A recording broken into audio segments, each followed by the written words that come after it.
बिस्मिल्लाहिर्रहमानिर्रहीम अस्सलाम वालेकुम वेलकम टू न्यू व्लॉग। उम्मीद है तुम सारे ठीक ठाक हो। अल्लाह का शुक्र है मैं भी ठीक ठाक हाँ। अल्लाह का नाम लैके आज की वीडियो करने शुरू। 7वां महीना 21 तरीक 2021। अच्छा जी, ईद की तैयारी हो गई तो ईद की नमाज जी 8 बजे तो 7:40 हो गए। टाइम तकरीबन 20 मिनट रह गए तो चले हूँ मैं मस्जिद। बारिश लगी अज ईद वाले दिहाड़े, राती बारिश बहुत ज़्यादा हुई तो हली भी जो ना बारिश वावा लगी। चलने ईद की नमाज़ पढ़ने फिर आने देखे बारिश लगी। पट्ठे जोड़े ने रात दे लेंदे तो बिजली कोनी है, बिजली जड़ा गई, बिजली हूँ आई तो फिर जरा कुतर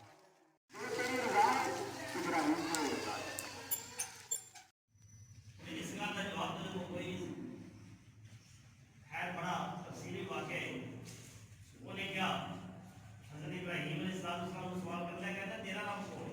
तो फिर उनका अपनी बनता है तेरा रब कौन है? आपने फरमाया मेरा रब को है। ये मानता है कि जिंदा करता है, कहता है कि निकाले मैं मारने में जिंदा कर रहा हूँ। हज़रत इब्राहीम अलैहिस्सलाम को फरमाया तू मार के जिंदा कर। उन्हें दो बंदे बनाए जेल में जिदा आर्डर किया से हाई का उन्हें कत्ल करवाया। जिन्होंने कहा मैं रहा किया जाए बिल्कुल बेगुनाह है, उन्होंने कत्ल कराया। और जिन्होंने सदाए मौत का आर्डर थी उन्होंने छाड़ दिया। कहने लगा जिसकी मौत थी उन्हें जिंदगी दे दी, जिसकी जिंदगी से उन्हें मौत दे दी। आपने फरमाया जालमा जिन्होंने तो कत्ल कराया वो खुद पहले कह के बेगुनाह माफ किया जाए तो मारे किया जाए बरी किया जाए, उन्होंने मारा बेगुनाह से तो कत्ल किया है, जुर्म किया है।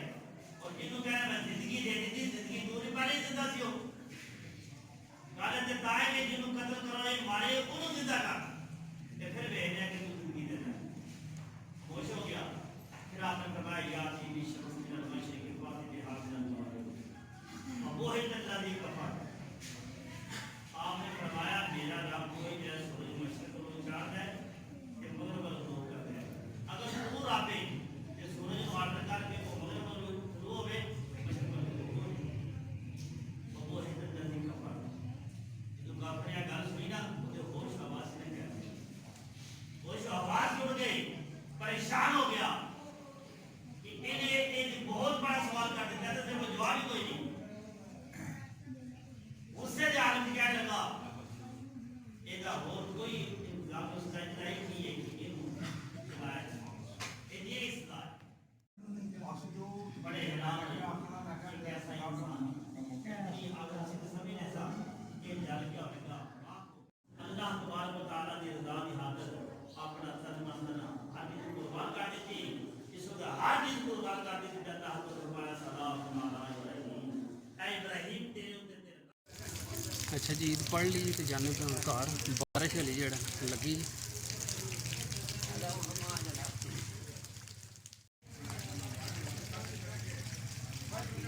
मैंने भज गया, बदल आ गए चोखा। अस्सलाम वालेकुम, ईद मुबारक। खैर मुबारक जनाब। अच्छा जी, टाइम हो गया 9:30 का तो धुप्प भी चढ़ आई। नमाज पढ़ के आए हैं जिस वे उस वे तो बारिश लगी ही तो हूँ मैं माल खोलन लगा तो धुप्प जी ना चंगी चढ़ गई। मौसम तकरीबन साफ पे आंदा है। इस साइड से आए थोड़ा जहा बदल बने मैं तकरीबन जड़ा ड्राई हो गया मौसम।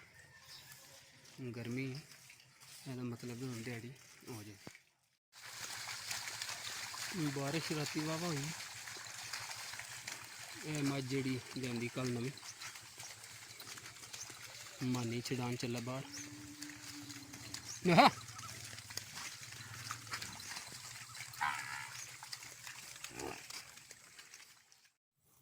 अच्छा जी, ਤੁਹਾਨੂੰ ਸਾਰਿਆਂ ਨੂੰ ਮੇਰੇ ਵੱਲੋਂ ਬਹੁਤ ਬਹੁਤ ਬਹੁਤ ईद मुबारक। और अल्लाह पाक जिन्हें जिन्हें कुर्बानी दी है साल उन्होंने कबूल फरमाए और जेड़े कुर्बानी इस साल नहीं दे सके उन्होंने अल्लाह पाक अगले साल कुर्बानी देने की तौफीक दे, आमीन। तो गर्मी जेड़ा ना बहुत ज़्यादा हो गई। हुण सुबह तो बारिश आई जिस वे ईद की नमाज़ पढ़ी तो घर जिस वे आए उस भी बारिश लगी। ਤੇ ਬਾਅਦ ਜਿਹੜਾ ਨਾ ਧੁੱਪ ਨਿਕਲ ਆਈ ਤੇ ਹੁਣ ਅਸੀਂ ਬਾਹਰ ਆ ਗਏ ਮਾਲ ਲੈ ਕੇ। ਤੇ ਹੁਣ ਮੌਸਮ ਜਿਹੜਾ ਨਾ ਮਿਕਸ ਜਿਹਾ ਬਣੇ ਦੇਖੇ, ਬਦਲੀਆਂ ਵੀ ਹੈ ਨੇ ਤੇ ਜ਼ਿਆਦਾਤਰ ਜਿਹੜਾ ਨਾ ਡਰਾਈ ਮੌਸਮ। ਅੱਛਾ ਜੀ, ਮਾਲ ਲੈਂਦਾ ਘਰ ਤੇ ਹੁਣ ਕੱਪੜੇ ਚੇਂਜ ਕੀਤੇ ਨੇ ਕਿਉਂਕਿ ਸੁਬਾਹ ਨਮਾਜ਼ ਪੜ੍ਹ ਕੇ ਇਹ ਕੱਪੜੇ ਮੈਂ ਲਾ ਛੜੇ ਕਿਉਂਕਿ ਬਾਰਿਸ਼ ਲੱਗੀ ਸੀ ਤੇ ਰਾਹ ਵਿੱਚ ਜਿਹੜਾ ਨਾ ਚਿੱਕੜ ਗਿਆ, ਇਸ ਵਾਸਤੇ ਦੂਸਰੇ ਪੁਰਾਣੇ ਕੱਪੜੇ ਪਾ ਕੇ ਮਾਲ ਨਾਲ ਮੈਂ ਗਿਆ। ਤੇ ਹੁਣ ਜਿਹੜਾ ਨਹਾ ਕੇ ਤੇ ਫਿਰ ਪਾਏ ਨੇ ਕੱਪੜੇ ਕਿਉਂਕਿ ਚੱਲਾਂ ਮੈਂ ਨਾਲ ਵਾਲੇ ਗਾਉਂ ਜਾਣਾ।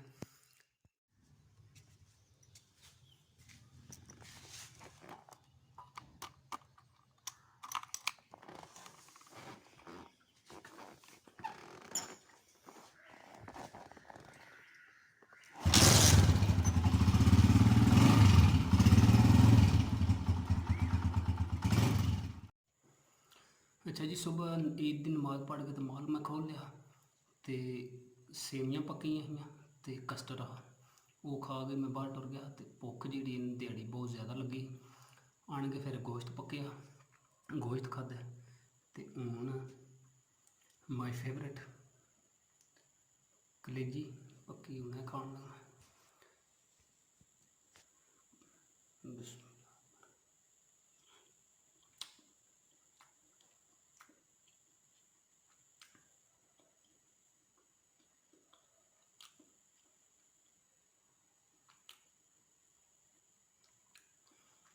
ਬਹੁਤ ਮਜ਼ੇਦਾਰ ਤੇ ਸਪਾਈਸੀ ਜਿਹੜਾ ਬਣੀ ਕਲੇਜੀ।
ਅੱਛਾ ਜੀ, ਕਲੇਜੀ ਜਿਹੜੀ ਹੈ ਨਾ ਮਾਲੀ ਦੀ ਅੱਗੇ ਤੇ ਦਈ ਦਾ ਵਹਿੜਾ ਜਾਂ ਬੱਕਰਾ ਤੇ ਇਸ ਦਫਾ ਈਸਾ ਝੋਟਾ ਹਵਾ ਵਾ ਚੰਗਾ ਪਲਿਆ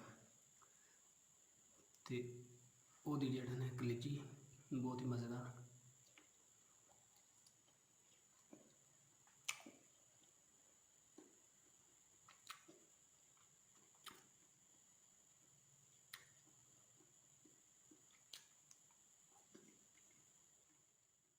ਉਮੀਦ ਹੈ ਕਿ ਤੁਹਾਨੂੰ ਇਹ ਵੀਡੀਓ ਪਸੰਦ ਆਵੇ। ਜੇ ਵੀਡੀਓ ਪਸੰਦ ਆਵੇ ਤੇ ਚੈਨਲ ਨੂੰ ਜਿਹੜਾ ਸਬਸਕ੍ਰਾਈਬ ਕਰ ਲਿਓ ਔਰ ਨਾਲ ਜਿਹੜਾ ਬੈਲ ਆਈਕਨ ਦਾ ਬਟਨ ਹੈ ਉਹ ਵੀ ਪ੍ਰੈਸ ਕਰ ਲਿਓ ਤਾਂ ਕਿ ਮੇਰੀ ਜਿਹੜੀ ਅਗਲੀ ਵੀਡੀਓ ਆਵੇ ਤੁਹਾਨੂੰ ਟਾਈਮ ਨਾਲ ਲੱਭ ਜੇ। ਤੇ ਮਿਲਨੇ ਆ ਕਿਸੇ ਹੋਰ ਅੱਛੇ ਜੇ ਵਲੌਗ 'ਚ, ਤਬ ਤੱਕ ਕੇ लिए अल्लाह हाफिज़।